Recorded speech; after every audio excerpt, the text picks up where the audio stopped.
Hello and welcome to another episode of Tea Time with Mother and Crone. All right, my co-host is on. Woo, okay. We got it on. We're doing good. We're getting this together. Welcome back.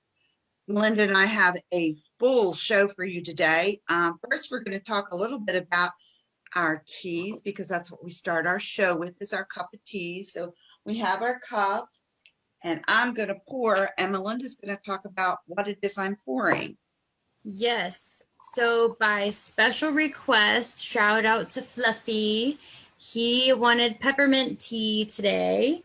So peppermint tea is really, really good for a lot of different things. It's really good for colds and flu season, which we're, in the midst of. It's really good. The menthol in the tea is really good for those coughs and also headaches and the chest and back pains that can sometimes come with the colds and the flus. It's also really good for stress relief.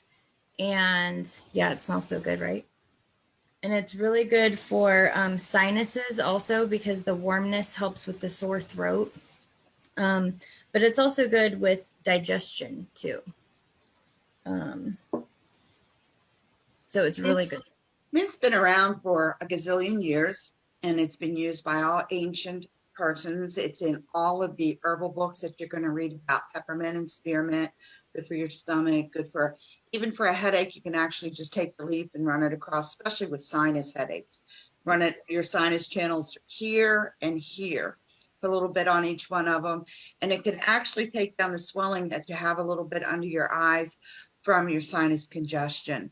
Exactly. So, not only is it taste good, it's good for you. And if you have any of those leftover candy canes from Christmas, you can actually drop a candy cane in your hot tea. It'll melt, stir it around a little bit, and you still have peppermint tea. And even the it's even good for weight loss, which a lot of people don't know because it breaks down the proteins in your body, and it's good for aromatherapy. Just smelling it will get rid of a lot, like I said, the stress and a lot of those tension headaches.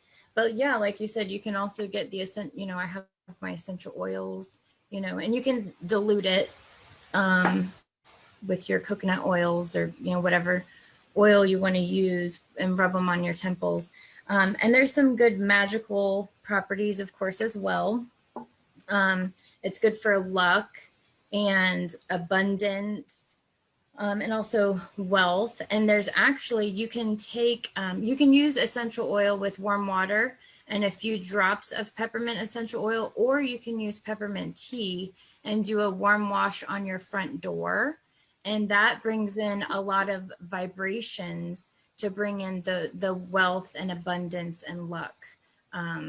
Anytime, not just for this time of the year or necessarily the new year, but just whenever you're feeling you need that. That's extra special. So you get a whole lot out of one little herb. I used to have a large yard, and I used to have to cut my grass. And I went out and sporadically put little pieces of mint in my yard and let it take root a little bit. So as you're cutting your grass, you hit that mint and it like rejuvenates you to finish up the rest of the job. I just caution you, mint is extremely invasive. You plant it, it takes off. It will take over your yard. Now, if you like mint, that's a great yard to have. But usually grown in pots, it's a little bit safer. And believe it or not, mint is one of the herbs that you can grow in just water. So you can do a hydroponics in your window and just have the mint in the water. So you don't even need dirt to grow it. Yep, absolutely. And like you said, it is invasive. So if you're doing like your container gardening, make sure you're doing your research, make sure you're planting it with other plants that it works well with, because it will overtake some of your other herbs. But it's really good, really great stuff. It is. I love it. I like it fresh, and what's called bruising it. You take it and squish it between your fingers and then drop it in your teapot. I have a teapot with a little strainer in it, the little dooger here, and it goes right in there with the tea leaves, and it all gets swirled around, and then it sits, let it steep for about 6 minutes, and then you can pour it out. Usually, I run my water really hot for this. It's boiling, so that 6 minute is so I can actually drink it. A little Right. bit of honey. Ooh. Ooh, yes. And we know that honey is good for whatever ails you. Pretty So much. Yes. pretty much we use it for everything. But And a I little, like just eating the raw peppermint leaves is good too. oh yeah, Instead of that, if you want to eat garlic, after you eat garlic or something, I love garlic. But after you eat garlic, you can just pop one in. yeah, it's really good. Right. That makes a great after dinner mint. Gee, wonder where that came Breast, from. makes your breath smell good and you get all those benefits. And none of the calories of the candy. There you go. Okay, that was our little bit. This time of year, most of our teas are going to be on a little bit more on the cold and flu season to help keep you guys a little bit healthier. Also, something to think about. Tea is good any time of the day. I will tell you in the morning, tea is not going to cut it for me. So I'm a caffeine. So I have my coffee, but I have been switching to tea during the day to keep down on the caffeine because I buy caffeinated teas. Also, the green teas this time of year, usually we don't really have a winter in Florida like you do up north. So, but we still have a lot of colds and sniffles and sneezes and allergies. So, especially with COVID out there, the green tea with a little bit of milk, a little bit of mint, just to boost your immune system, it never hurts. So for the next couple weeks, we're going to be hitting on the teas that are good for this kind of weather, this kind of year. As we go into the summers and the springs, we'll switch our whole tea focus onto something a little bit different. Yes. We'll also be experimenting with some different types of tea. I'm more of a green tea girl, but I still like my oolongs and coconut oolong. Ah, but we'll be going into that just to let you know. Well, we're all getting ready for our next holiday. It just seems like we just had one. But we have one coming up. Last week, we showed you a little craft. This week, we're going to give you some information about it so that you understand it a little bit more and it might answer some questions you have. As always, our chat is up. If you guys have a question or concern or something you want to say, throw it in our little chat and you remain anonymous. We just repeat the question or we'll answer it for you. So right now, along with in bulk, it's not just in bulk, it's Candleness. So Melinda's been great and put together a little candle etiquette for us. This is something that all witches need to learn. You may not have heard it, or you may have heard it 100 times, but it never hurts to hear it again. So, Melinda, if you could go into a little bit of the candle etiquette for us. Yeah, absolutely. So this is just mainly, and of course, if you have any guidelines that your specific tradition or path follows, then you should follow those. But if you're solitary or, just winging it or want to do your own thing, these are some basic tips for candle etiquette. And this can be used in, ritual or just spell work, anytime you're using candle. And basically, what it has to do with is, a lot of times we're using different colors, typically representing different elements that we're working with. And so a lot of times we're lighting candles with other candles. Well, you want to be sure that you're not mixing the colors unless that is your intention, because you don't want to mix the intentions together. So you want to make sure, and of course, if it's a little bit, it's not a big deal, but you want to make sure it's not just a huge mess. You want to be respectful of your work that you're doing, of the craft that you're making, the energy. You want to be very respectful of that. So make sure that you're not making a big mess. You're not mixing a bunch of colors, unless that is your intention. So if your intention, let's just say you're doing something for unity, for example, then you might want to mix your colors together, but that would be your intention to do so.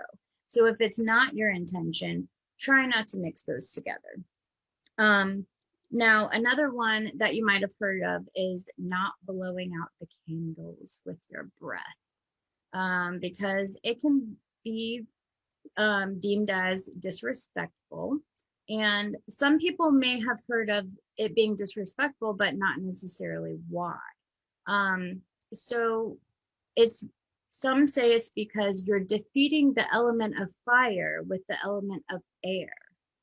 And that's disrespecting one over the other, which, we should not be doing. They're all equal. We all honor the elements equally. And so you can either get a candle snuffer, or you can just pinch it out with your fingers, or someone told me you can do a nice little clap right above it and the air from your hands will, extinguish it out. So those are just a few little things that you can do with your candle etiquette. I mean, it's not a whole ton, but just a few things that you can do to be respectful when you're doing your work and honoring the energy and the intention that you're working with. And just basic, easy things, nothing major, just, little conscious things that we can do here and there to make it, a better space. So I thought that was interesting. That is, I've not heard the reason for the disrespect, but that was a good one. I didn't either until I looked a little bit more into it. I was like, that's pretty neat. That's what I love about the show. We all learn something. The one thing I do really emphasize with candles, because it's happened to me on several occasions, flame can take over. You have to be very careful. We do online rituals, and you've all seen my altar because that's the one we use. But what you don't see is underneath of it, there is literally a bowl of water, because I've had those accidents. Working with smaller children, I always advise using the LED, because you can paint them for the quarters and whatever your intent is. I don't advise live candles with small children. And I think we talked about that last week. You can get those little dollar store, they can paint them, and that's another way you can incorporate family time and craft time. You can get the little candles and say, oh, we're getting ready for ritual, let's get paint or markers, and you can make them the color of the quarters, the corresponding colors of the elements, and or like the little felt colors that we were talking about. And that's an excellent way to put intention into your work. Exactly. And the kids love it. The kids, they do. And I always will caution anybody when it comes to candles, especially if you're using a smaller altar. I used to be outside, and my quarter candles were tiki torches. A little hard to knock them over. That was a good thing. But I don't have a yard anymore. I'm in a condo, so it's a little tough for me to throw the tiki torches up and go outside. So in lieu of that, I do have a small altar inside, and I do use live candles. We do broadcast it. So I caution sleeves, feathers. Oh, my wand has some beautiful feathers. You've never seen how fast a feather can go up till you catch it in a candle. Yes. Be very aware of how long and awesome your sleeves may be on your robe. Be aware. Pam knows she has to wrap them around her arms sometimes. But she has the most awesome robe. Like, her sleeves are amazing. Thank you. I love my robe. But those are some things to keep in mind. And also, if your candles are burning low, replace them, because sometimes if they burn all the way into the holders, they'll do a spark at the end. Or the holder, if it's glass, is known to explode. Glass in anything that's a ceramic, unless it's metal. You're good with metal, but anything else will burn, what can crack, can fall apart, can cause issues. So just be very aware of your candles when you're working, because we want to see you back at the show next week. Please. Okay. Also, I wanted to share really quickly, I found a really cool proverb having to do with Candleness. And it kind of reminded me of Groundhog's Day. So, when we kind of look to the groundhog to see if we're going to get more winter or whether spring's coming. So this related to Candleness. So it says, if Candleness Day be sunny and bright, winter will have another flight. If Candleness Day be cloudy with rain, winter is gone and won't come again. Wow. I know. I was so excited to find that. I was like, oh my gosh. Let's see all the good stuff we're learning today. about in bulk. We're going to have cooking a little bit later in the show. We're going to show you how to make a traditional Irish dish very quickly, and it's one you can make anytime, but Candleness is Bridget's Day, which is in bulk. So it's all tied into the Celtic area. So we're going to focus on them for the cooking. There's not a whole lot, but there is some. Almost everything has potatoes in it. So if you like potatoes, you're a good Irishman. Soda bread. There's a few things you could do. Yeah, but there's a whole list. So we're going to go into one of them a little bit later. But right now, we were really lucky to capture this guy because he's proved to be pretty slippery here lately. Our guest today is Jason Highcorrell, and Jason does 4 million different hats, I think was the last count I had. You laugh, but it's true. Jason has been with the tradition for many, many, many years. We'll say it that way rather than give a number. He is like maybe the third person I met in the tradition. So we've had a relationship for a long time. But Jason does a lot that people don't even know what he does. So sometimes it's a little confusing. So we're going to bring Jason on and talk a little bit about what Jason does. I'm Jason Highcorrell. I am the first director of the Carillion Natives tradition. My primary job is to keep the church legal. I make sure that all the legal forms are filled out, the taxes, all that very mundane, boring stuff. But the other aspect of my job is also outreach. I do the publications, the things like this, in interacting with non outside the tradition people, and of different faiths as well.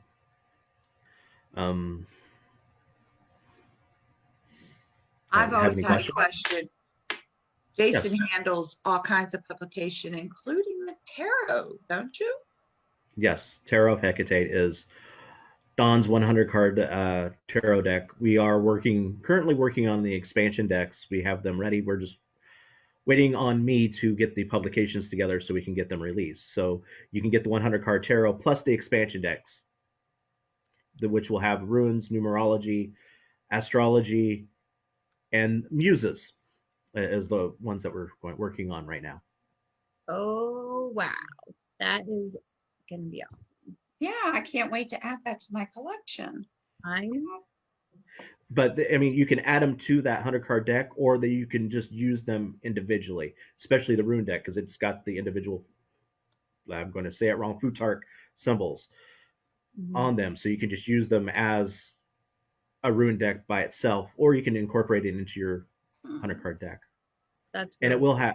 I do have. If you bought the original deck from Lord Dawn that had the, I've got both versions, so you can even add it to that one, so you have the same pack. Wow. So you could have the matching. Because on the new deck that we reprinted, it has the Infinity with the universe in the back. But yes, that's the deck I have. That's the deck I have. I had to stop and think when you said what it was. And other people don't understand, what is it that you do as an executive producer? I know you produce our show, so goodness knows you got to keep two of us in line, which is at least a full time. You guys are easier than a lot of people. Anyway. Maybe easy, but I ain't never cheap, honey. That's always the show, so don't speak so soon. Well, as executive producer, CEM performs a platform. This is Zoom platform is provided by CM Broadcasting, which I'm part of. So we have the platform. I also help with your distribution. I try to put shit out there as much as I possibly can to get as many views and people looking at us as we can. That's what I do. No, it's just a lot of people don't understand the role that the producer has. You have to stay on top of the show, stay on top of us, kind of watch that we follow guidelines, because there are guidelines with every show. I mean, for example, like the audio, unless you have written permission from the artist or the producer, you cannot do the video. I mean, use their audio. Um, Very you good point. can sometimes use like sometimes 30-second clips, but some places you can't even do that. They will knock off your sound and say, "Warning, warning, warning, Will Robertson, you're in violation of Right. copyright." That's a really good point. Copyright, especially doing shows and, you know, podcasts or any sort of thing like that. That's a really good point. When you're sampling music or, you know, anything like that, or that's a really good point. You have to get those releases and that permission. And that's what you help with. Yeah, that's what I try to help out with. Yeah. Jason I mean, also, even well, there's an example of EA Games was showing their through Facebook and everything. They were showing their big demonstration, and they got flagged for copyright violation from EA Games. I heard about that. My husband told me about that. I was like, wait a minute, what? So that happened. Wow. Yeah. so I mean, There It's seems they were premiering their new game system, and they They're get like, Yeah. wait a minute. that's incredible. I know that there have been a lot of issues just recently with politics about using different people's music and stuff. Also, a lot of people don't understand that after you go through all the legalese and we get everything approved, at the very end of it, still can't use it sometimes. Yeah. So Jason tries to keep us together on that one because it's very easy to think it's free if you see it somewhere and it's not. So, Right. And as producer, Jason has final say over guests, over content, and especially over anything that we want to show on. You know, we show our cups and our t-shirts, but we have to be very careful with any packaging. So when we do our cooking spots, all my labels are turned the opposite way so that you can't see what product I am using, because I have not gotten permission from whoever it is, Morton Salt, to use salt. If I turn it the other way and you don't see the little girl with the umbrella, I'm good. but you can still say salt. You're using salt, but you can't say I'm using Right. Morton salt from whatever. Yeah, From Walmart, yeah. my usual shopping place. Also, with the tradition, you do a lot more than just materials. You're involved with a lot of illustrations and items of that nature.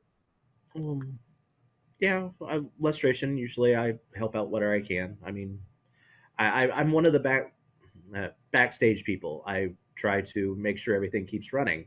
For example, doing the broadcast like this through Zoom, I was one of the people sitting back, making sure that it was being broadcast and everybody could see. Especially last year, and well, continuing into this year, where we're having to all stay at home and not travel. Right. Yeah, because April of last year is when we had the big Zoom illustration, Yes. which was amazing though, because it was people from all over. Greece. I mean, I know. in my million years, I do illustration in Greece. I mean, It was that's so just- amazing to yeah, be a part of. Greece, It really Germany. Oh, and German. I loved having the German. German Oh, speak. Brian, was. yes. And did that? Oh my gosh. It gave me goosebumps. I was just like, oh, it was so amazing. We had it from South Africa. It was Yeah. just everywhere. It was amazing. It I was mean, it was literally a worldwide illustration. I It love really- that. I mean, and with sad part, if it wasn't for the pandemic and having to force us to use Zoom, that would probably not have happened. I mean, know. But that's a good point though. With everything, with the pandemic, and as horrible as 2020 was, you know, it's important to look at the positivity and the good things that have blossomed from those things, you know, like Zoom, you know, and the connectedness and the bonds and the relationships and the things like a worldwide lustration that might not have happened, and just the greatness that came out of it, and just like, oh my gosh, that just happened, like we just did that, and how awesome was it, the unity, and oh my gosh, it was just so amazing to be a part Yeah, of. It was, like I said, it was I mean, Spain and everywhere. yeah, wasn't it like It was amazing. Venezuela? I mean, that's all I can say. It was amazing. I mean, some of Everywhere. these people, I mean, I've met through the internet typing and things like that, but never really have an interaction with them. I mean, I just thought it was like, it was something almost from the future, yeah. because I remember when you made a call across country and it was like unbelievable. I could talk to somebody in California and I'm on the East Coast, and we did a Zoom all over the world. You're like going, wait a minute, these people are really in those countries. Yeah. I give kudos to everybody who worked on it, because time did not change for these people. So some of No. them were up in Right. the early Well, hours of the morning. Abu, and from Philippines, I mean, he's 13 hour difference from us. Right. So Yeah, for where all of them to oh, come it's noon together. for us, it's middle of the night for him. Yeah. So I mean, that's just one Exactly. example, you know. And Yeah, and to everybody, I really give you all kudos for coming together, staying awake or getting up extra early to do the illustration. That's part, and that was so, like, you hear that we're international, you hear we're all over the world, but to see it, to Right. actually, like, oh my God, they're in Greece. Oh, they're in Venezuela. Oh, they're in, and to be able to have all of that tied in together it was really, I think, probably on the level of a first. Yeah, I would agree. I mean, we've had people from other countries come up here to our illustrations, and oh yeah, you know these, but to actually be there, I mean, literally, we were there with them. I mean, we weren't just, you No, it know, was real time. yeah, That's what, yeah, yeah, it was real nobody's time. It was, parts were recorded. It was all real time. And it says a lot for the tradition, for everybody to set their alarms to get up or get going when yeah, we did it in real time. We also did a big kudo, and I like to shout out when we do really unique things. In October, we did Witch Fest and we did the psychic fair. So our Zoom platforms are, oh my gosh, everywhere. I got so confused when they were telling me we're going to be online 24/7 through October. And I was like, how do you even do that? But we did it and it was great. But Jason, you also worked extremely hard on that part. actually, main kudos go for the psychic fair was actually Chad Blackman. I mean, I besides being the first director, I'm also, you know, father and uh, parent, and so I still have to work my full time job, and which works. I work 6 days a week usually, so a lot of it fell on him, and he did an amazing job making sure things were running and staying on track. Yeah. Yeah, he does an amazing job. He's also very, very good at all the tech stuff and all. He's very, Yes, and I lean on him quite often, and he bounces stuff off of me because there's things I know and some things he knows a lot better than I do. Uh, oh, trust me, you can ask him. As soon as I have like a question, I'm like, Chad, please help me. Help me, brother. I don't know what I'm doing. I'm getting this message. I don't. I'm digging myself in a giant black hole of computer. Right. Yeah, A black help hole of me out. microchips. Yeah. Yeah, you all talk about computer savvy. You haven't seen this one with the computer. It's pretty scary. And you can thank Chad for the great pictures that we have. Chad was the one who told us about the cameras to get. Oh yes. So our webcams for the show, he's the one that recommended our webcams, and we got him on the spot, and yeah, and it's a Yes, it was great wonderful. We will be having Chad on a later date. He's going to come on and tell us a little point. bit about what he does. Mhm. But the Witch Fest and a few other things that we did in October were done through other traditions, who came Yes. to us for help. You want to expand a little on that because I didn't quite catch it all. Well, I mean, 2020 was hard. A lot of these uh, uh, pagan prides and everything, just they couldn't have them, and that's one of their primary fundraising stuff that goes on throughout the year. Um, Ed Hubbard reached out, as well as Lori Blackman and myself and several others, to different groups to, hey, we have Zoom, we can we can broadcast you, we can get, and Three Gates was one of the Three Gates and Puff was one of the very first ones we did last year, and they had some great speakers come through. I mean, it was really fun. Fun, a little stressful, but to make sure everything went smoothly. But that goes with anything. Right. As long as everybody else out there doesn't notice that, oh my Right. God, how's this going to actually work? That's the key. That's the key. As long as the audience doesn't know that we're all back here going, ah. Exactly. You mean like just before the show, the part of the recording I have to take off before we Right. start? Yes. No. No, That never happened. That never happened. It never happens. The one thing I can say that I have to give big kudos to is when we do stuff like this, if you've ever been to any of the big illustrations or Witch Fest or any of the big pagan gatherings, I usually end up teaching, and it never fails. The classes I want to take is when I'm on stage teaching. And it's frustrating as an instructor because I like to attend where I'm going as a participant, as well as someone who gives a lecture. And with the Zoom, I can honestly tell you, you can tape it, play it, and you can take everybody else's class.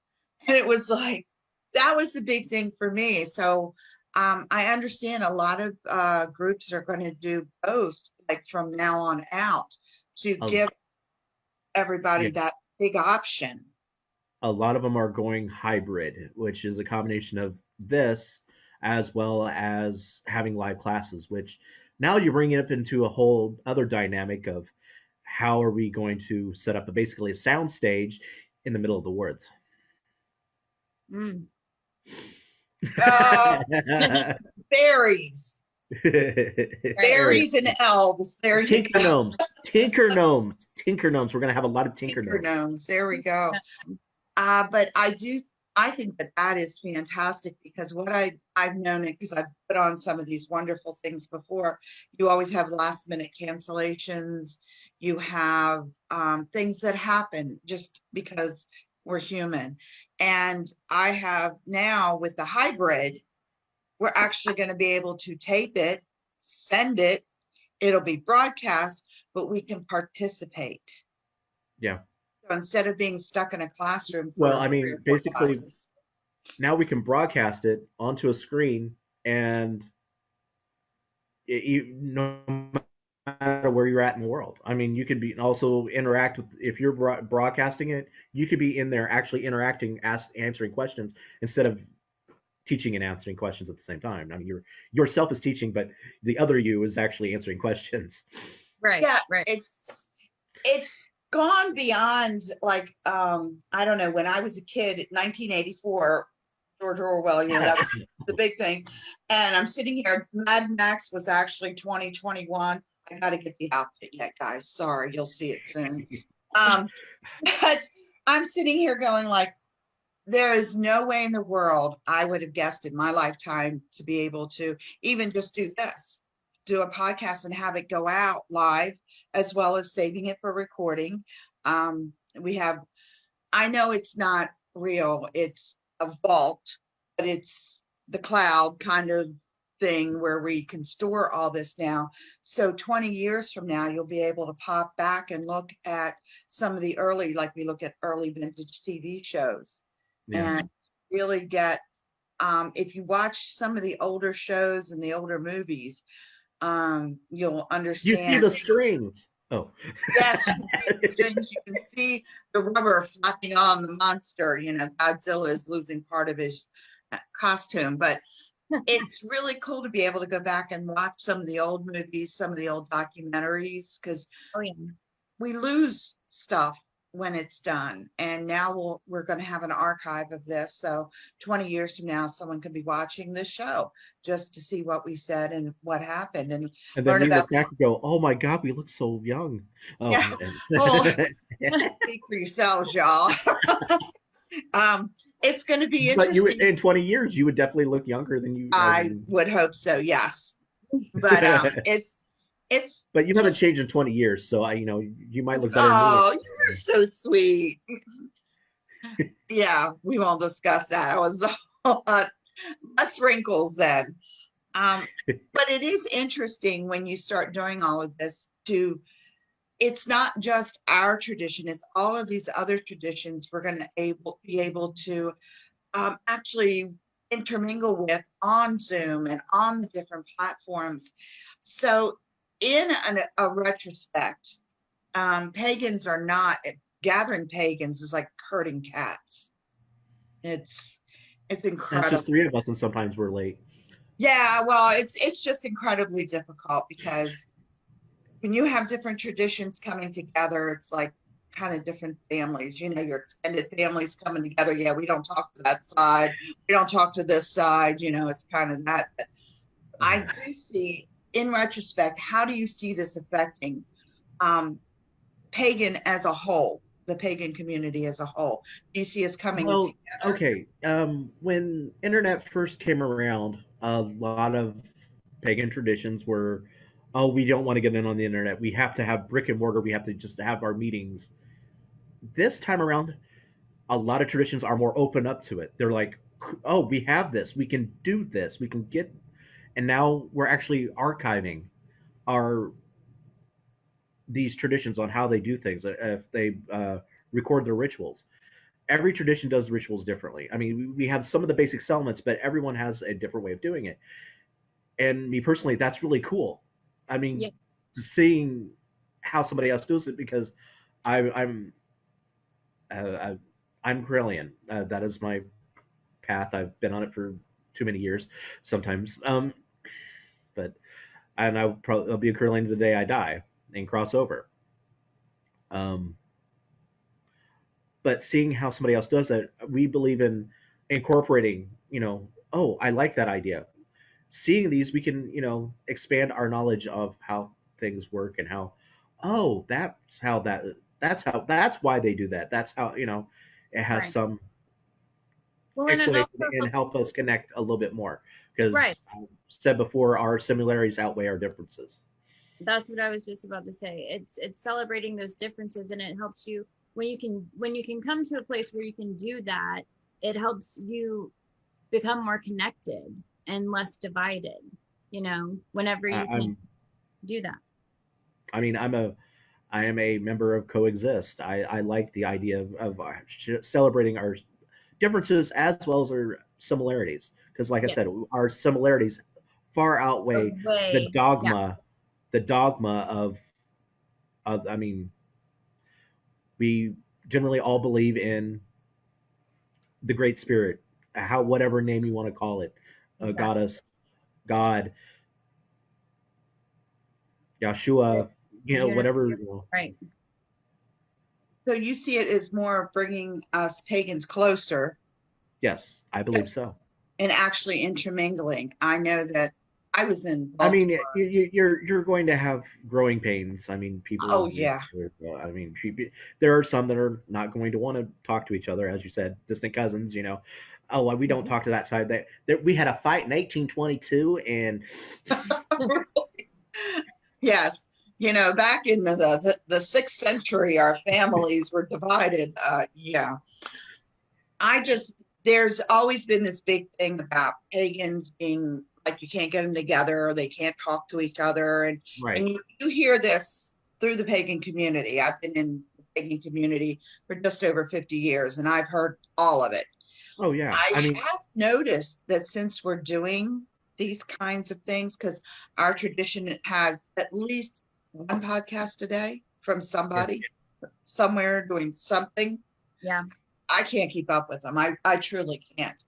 Um, But I've noticed others from different traditions popping in on some of our open forums that we have.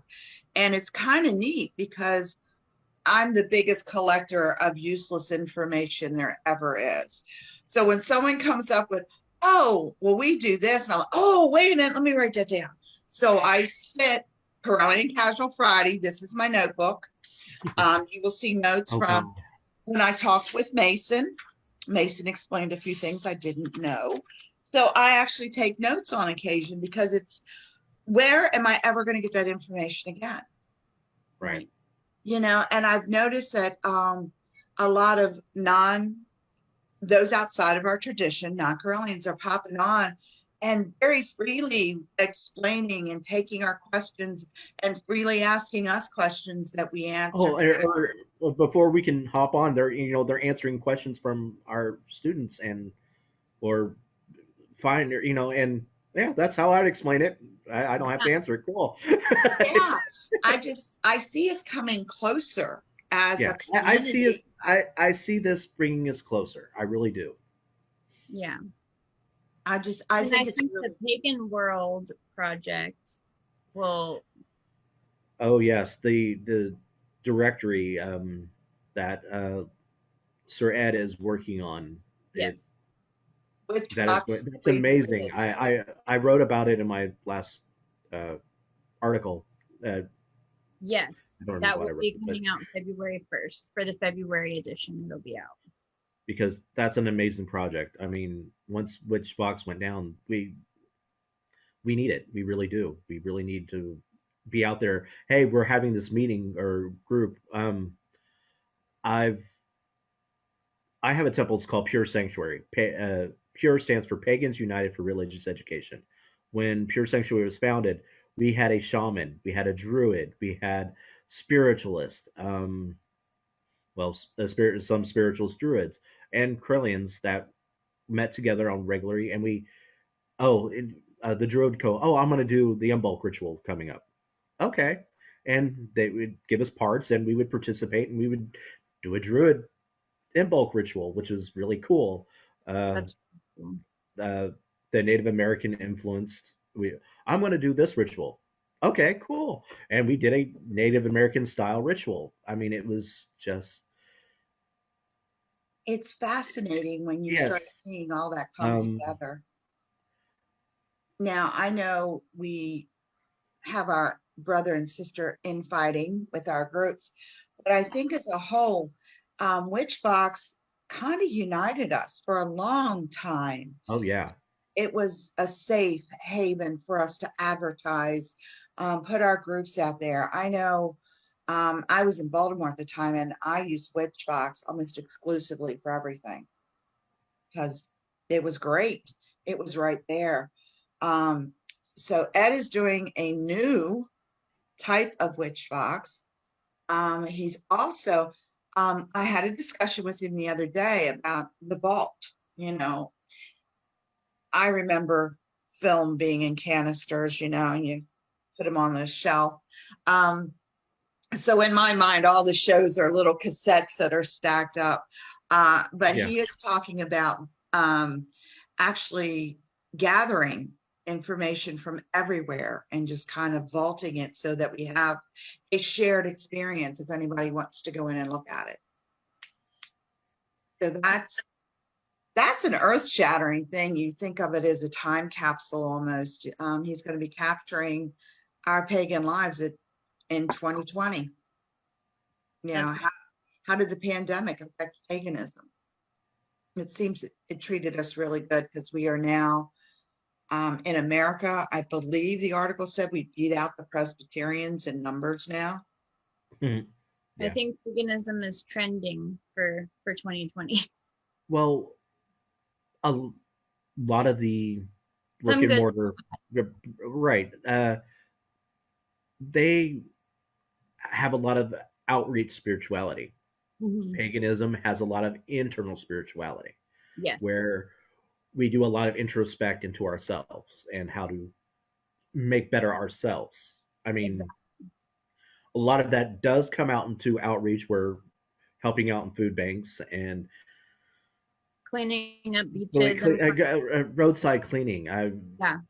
As a temple, we went and did a roadside cleaning.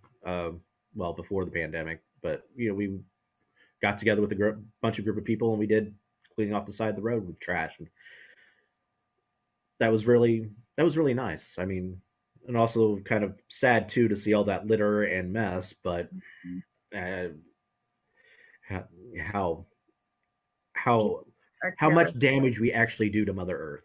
But Yeah.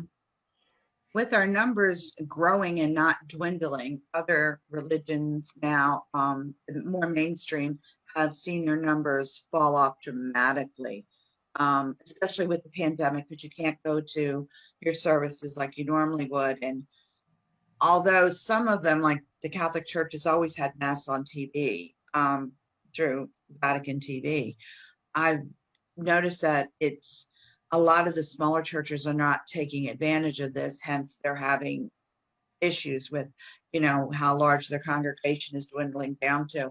How do you see this affecting pagans? I mean, are we dwindling or are we growing because of the pandemic? I think we've been growing because of the pandemic. People have been searching for us, and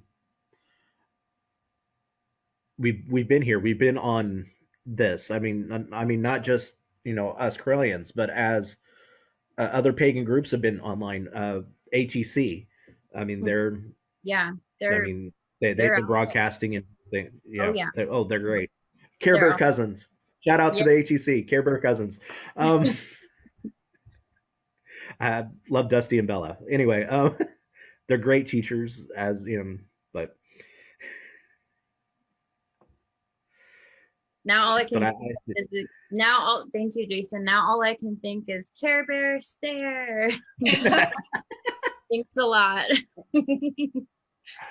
Like all of us I mean, just lined up. they're a sister Wiccan tradition, Yeah. and we've worked together off and on for Many years. Yeah, many Pete years. Davis actually came to one of our illustrations. Yes, in New York City, and that was like the third time I met him. And every time I met with him, I learned something new. I mean, he was just a wonderful person. Anytime I meet with them, I learned something new, and I incorporated it.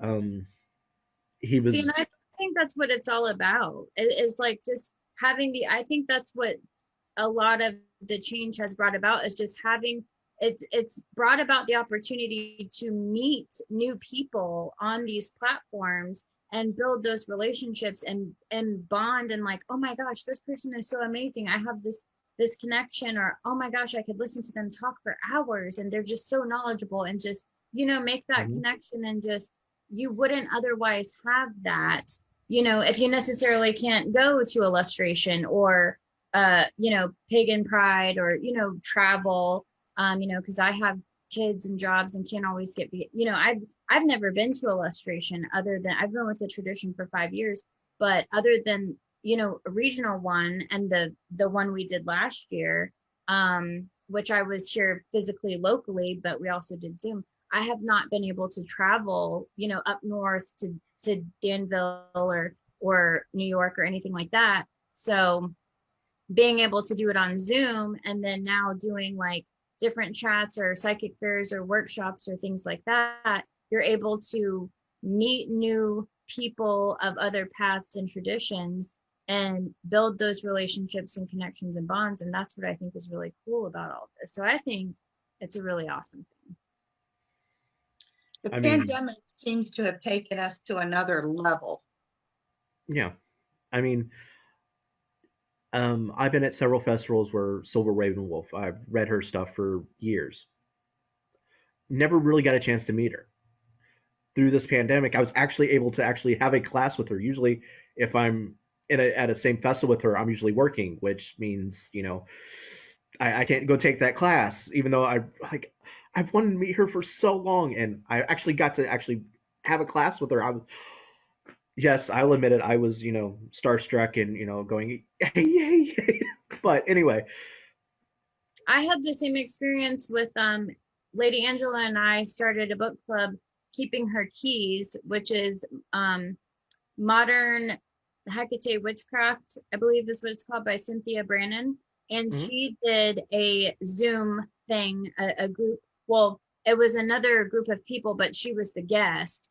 And we were able to hop on that and listen to her talk. And then after they were done with the recording, she stayed on. There was like 70 people, but she stayed on, and she is the most down to earth, like really awesome person. And she stayed on and she talked with all of us, and she answered all of our questions. She wasn't like in a hurry to get off and my time's up or anything. And it was just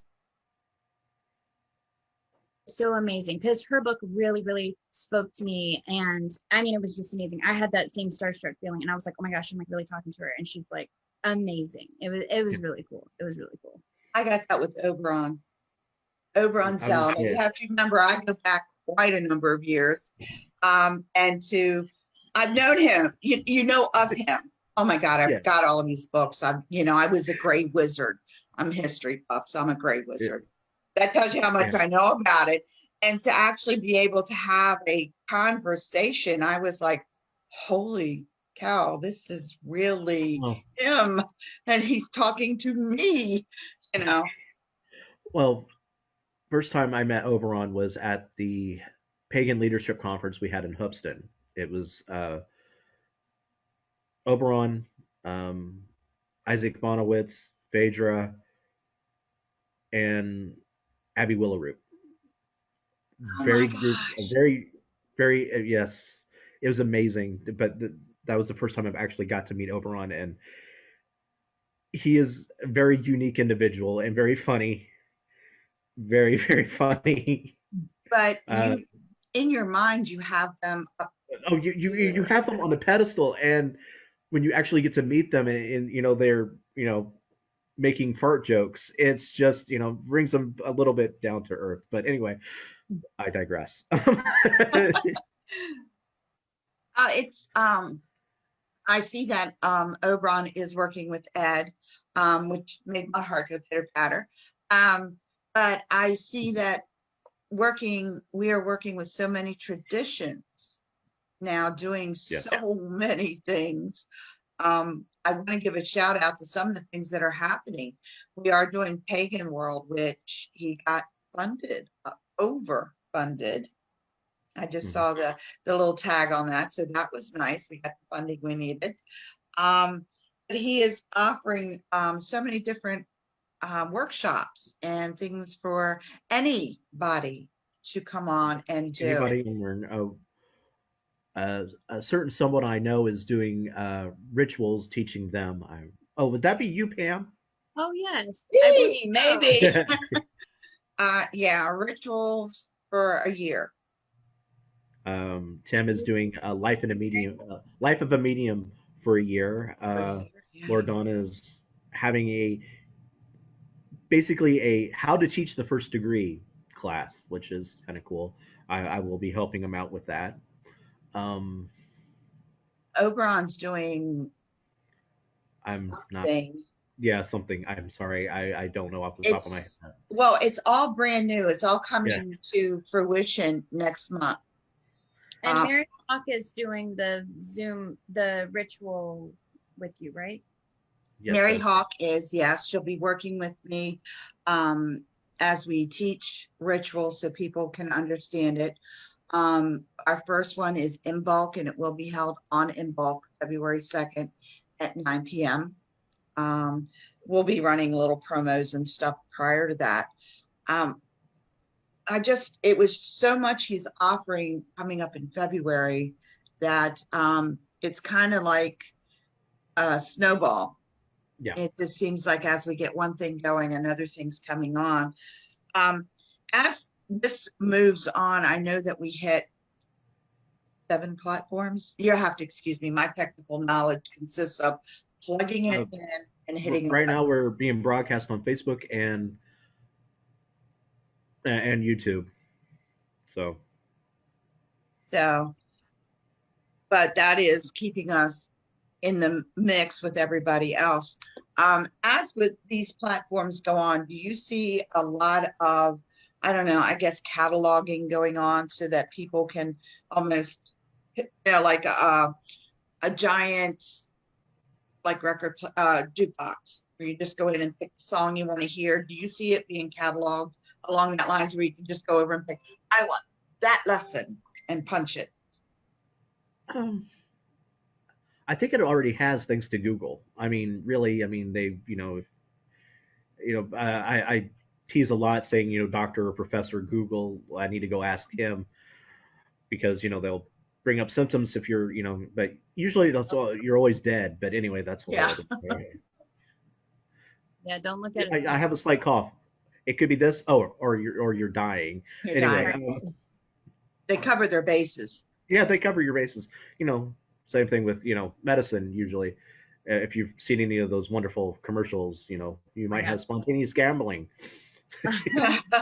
You may die from taking this medication, but it will help you breathe better before you die. Yeah, Thank you'll. But yes, I think. Oh, I need to. I'm interested in this, and I think yes, I think it. I wouldn't say cataloging, but I think it'll be searchable, more searchable, and things more readily at hand, where we needing being stuck at home or Right.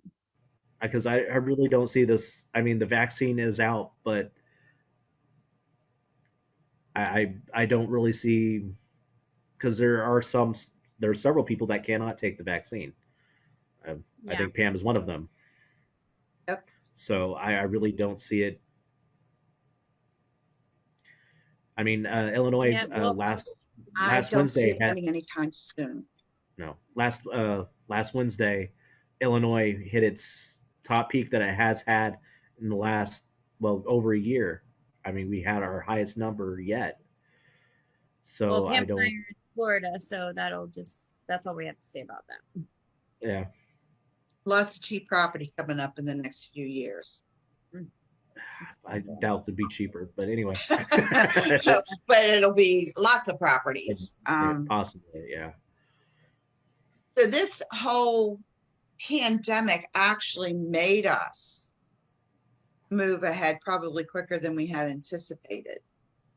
Yes, this pandemic. I mean, this whole Zoom thing was just an idea. I mean, we were talking about it. I mean, me and Ed were, we were, spitballing and going, "Oh, that would be a good idea." Oops, this happened. We need. Oh, it's not an idea anymore. We need to make it happen. There's Right. no if. It's now. We need to do it. Okay, let's. How are we gonna do it? That was us when the show started this morning. What are we doing again? That's my memory. So it's in some ways the pandemic had a way of waking us up, not just to say, hey, you guys need to actually look at the earth. You need to look at what's going on. You need to look at each other. Also, when the world, for a brief time, when we were all literally stuck at home, I mean, majority of the people were stuck at home, it actually had a dramatic effect on Mother Nature. Yes. It did. I mean, There are whales now out at Staten Island. yeah, CO2 levels dropped. I mean, not just a little bit. We're talking dramatically. Just it, just little things that us humans can do to change. And Yeah. I think maybe Gaia had a hand in this one. I believe so. I really do. I really think that she thought about this. With all of that happening, and I think some of the things to take away, we're in 2021 now, we're not that far into the year, but it still weighs on everybody's mind. I think it's pretty awesome that we are now starting to actually look at each other and see how precious life really is. Yeah. I think when I was younger, there was still some polio out there. There were all the different measles, mumps, chickenpox, things that children still died from. There were no vaccines. Right. Those didn't come out till I was older. So it's kind of like back then you could lose your best friend in elementary school if she got a good case of measles, you know. Kids didn't see that after all the vaccines came out, which is a good thing, you know, but I'm saying I think we lost sight of how precious life really is because people were living how much longer. Right. But I mean, also the other side effect was um, a lot of people in nursing homes did rapidly decline because of the isolation. Yeah. I mean, Yeah. I It mean, was, not contact with your family. yeah, it was really hard, but I it mean, was really, not saying it was easy on all of us because there's a lot of people that right. were suffering from other. I mean, depression was a big one this year. I mean, a lot Yeah, of people were suffering. it was really bad. But Um, I did notice too with a lot of that, that is my second profession, psychology. I noticed now people are starting to get rid of some of the stigma. I think the pandemic actually it worsened the depression in people, but I think it brought about a change for people to say, yeah, I need help, or yeah, this is not something to be afraid of. This is like, I broke my leg, I go to the doctor. You know, right. I'm depressed, I go to a doctor. So I think this kind of helped a lot with that. Um, I'm just hoping people will take away from this the goodness, you know, the acts of kindness you saw. People going to great lengths to say thank you to healthcare workers and, you know, the front line, as I call them, because they're out there, even your baristas. We found out we could live without technology a little bit, but we sure as heck needed our morning coffee, or we needed the gas station attendant so that we could get gas in the morning to go to work. So I think it also made it a little bit better to be one of Yeah, those frontline people because you always look at wait staff. A lot of people do as, you know, oh, that's a job. I used to do it. Yeah. right. Yeah. But All right. Well, thank you for having me on. What are you going to talk about the next guest? well, we're going on now to talk about the next guest, and Melinda's going to give us some information while I run into my kitchen and pretend I know what I'm doing in there. So, Melinda, you got the stage. All right. So while Pam is doing her cooking for the in bulk recipe, so just a little brief overview of next week's show. We are going to have for our guest Cloud, the pagan rapper, and he's a really awesome guy. Just going to be talking with him a bit about, you know, his music, interviewing him, having a good chat with him. He's a really cool guy. And basically that's it. We'll have our tea, of course. Oh, look at that apron. I love it. Kitchen Okay. with. All right, talk Yeah, about now you get to see me jump into my little kitchen here. You there second you my apron on so I don't mess up my shirt. Okay. Well, today's recipe is really easy. It is an Irish dish and it's called champs. Now, champs is also part of another dish called colcannon, which is usually done um, more around Yule. It's a traditional dish around then, but it's a potato dish, as most of your Irish recipes do have potatoes. So I personally prefer the red potatoes. I just, for some reason, like them. What you're doing is you're basically preparing a dish that is mashed potatoes with a little added to it. So the ingredients are really tough: spring onions, ramps, leeks, whatever you want to call them. They look like this in the grocery store. You're going to chop that up. You're going to chop up some potatoes. Now, like I said, I like the red potatoes, so that's what you see me have. And milk. Very simple recipe. You chop up your potatoes and you boil them. And since we pre-did some of them, try to stay ahead of the curve on this one.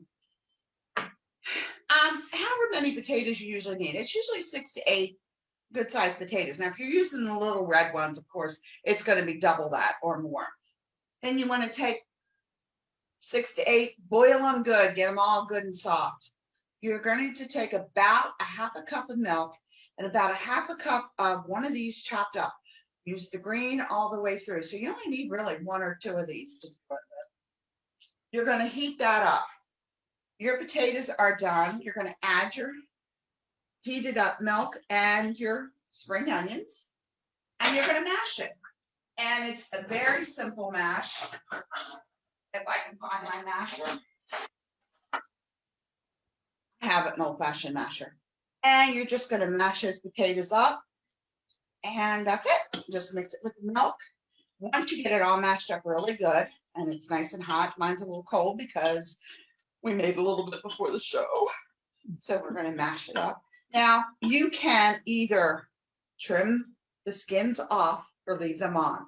That is entirely up to you. Most recipes used to call for you to peel the potatoes first, but as times have changed, so have our recipes. Once you get it all mashed up really good, and you have it in here, I'll get rid of the spoon. You are going to, I like my kitchen, you'll serve it, and it's nothing more than a mashed potato dish. You're going to see, I like a little lumps in my mashed potatoes because it doesn't matter to me, they're good.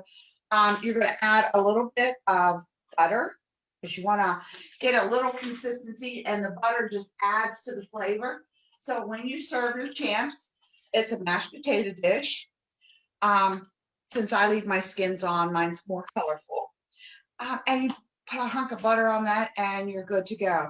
Champs can be served anytime.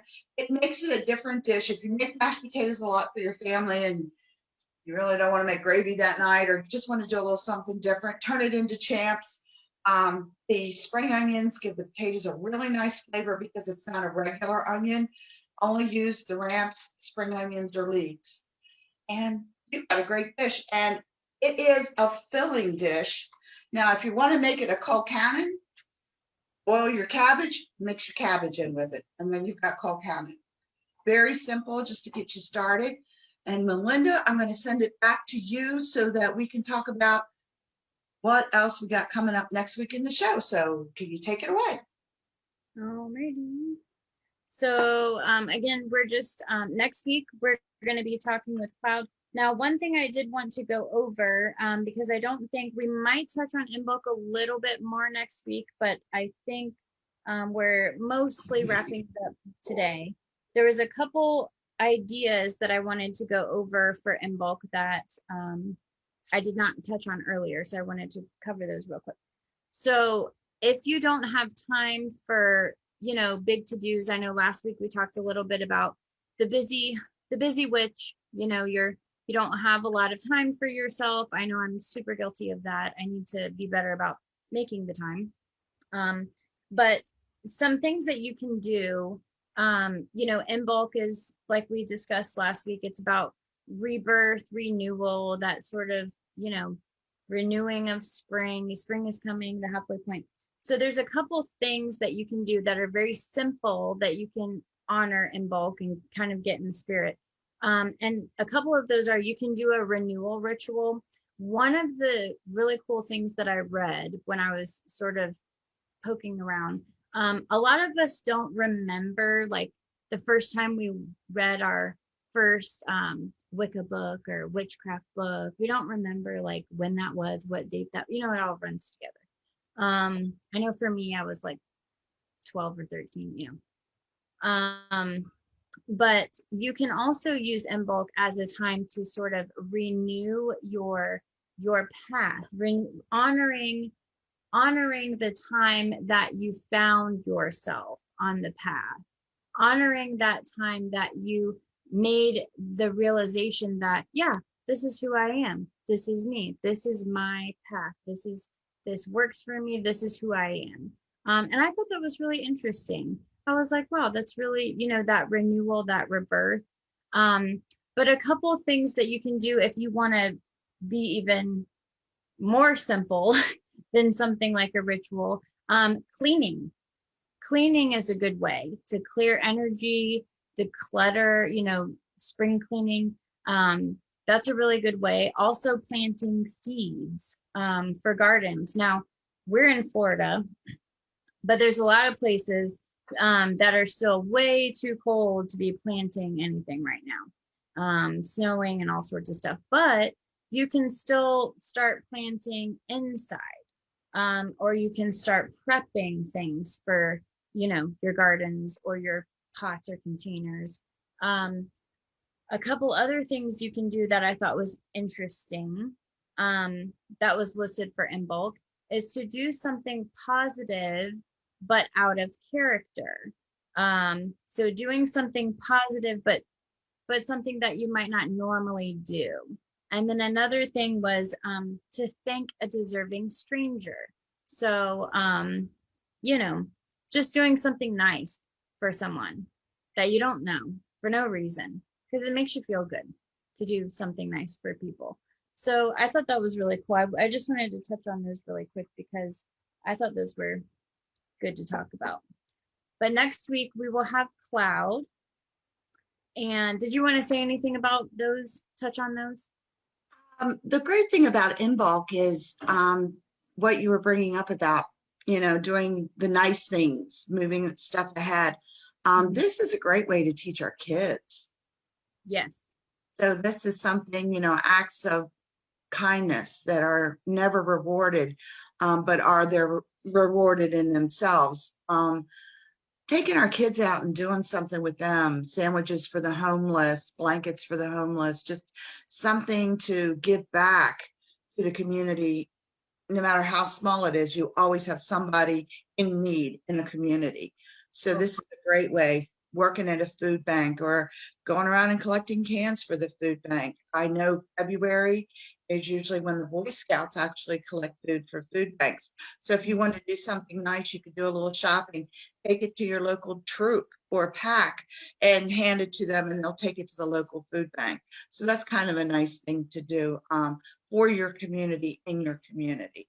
So those little things that we wouldn't normally teach our children now might be a good time to have a lesson on it and Right. have a lesson of understanding of why we're doing these things. Right. So in bulk can be a real family celebration. Exactly. And like we touched on earlier, even something like picking up trash, if you go on a walk with your kids or your family, take a bag with you, take some gloves, pick up trash that you see along the way, explain to them why you're doing it, explain to them why it's important to keep, Mother Earth clean and why it's important not to litter, and teach them those valuable lessons at a young age so that they're, when they're an adult, they understand those values and then they can carry on, those to their families. So yeah, it's really good stuff. And next week we have some really good stuff on because Cloud's going to play some of his music. I know I don't look like a rap queen, but let me tell you, we have one sitting over in that chair who is doing a collaboration. I can't wait to hear that collaboration. That ought to be interesting. So our own Melinda is going to be her own little rap star with Cloud. We'll see. We're trying to get it done, but if we can't get it finished, we will at least play a sample. And he has, believe it or not, when I first heard about rap, I'm old school, I was like, you call that music? I did listen to his CDs. I have listened to his words because I can actually understand them. And he has some very rich rap stories to tell in his music. And I was very pleasantly surprised that I did like some of his music. So I'd like y'all to listen in. I don't know what he has queued up for us to hear, but he usually does a really good job of, with his music. He's coming out with his next album soon, so we're all excited about that. So he will be on the show next week. If you know of someone or you want to be on the show or you have something to offer, our Facebook page is a great way to reach us. Just go out to, Tea Time with Mother Crone and hit our Facebook page and put on whatever you need to put on. We are open to anybody who has something to share with us for the betterment of the community. We're very excited. Yes, absolutely. You can private message us if you want to, remain anonymous about any sort of topic. We also have our email listed there. So please, please, please, we want to hear from you. We're very excited. We are, and if you want to hear more about some of the things we do, or if you're more interested in the Correllian tradition, you can go online. Believe it or not, it is witchschool.com, which we're very proud to sponsor. One of our others is the Correllian tradition. You can go right on to that and learn a little bit more about us. I think it's a great opportunity. Learning, it should be a constant job for everybody. So if you have questions or comments, don't forget our Facebook page. Don't forget our chat section. We do look at those as the show goes on. We try to look at them anyway. This print gets smaller every time as I get older every day. And we just want to remind you, we'll be on again Sunday at 3 p.m. There will be times we've found out some interesting information. We're going to be on the road here occasionally, on and off. So you're going to get to see us from a lot of different angles now. So this ought to be a lot of fun. Absolutely. Well, thank you again for joining us. We really appreciate all the support, and we will see you next week.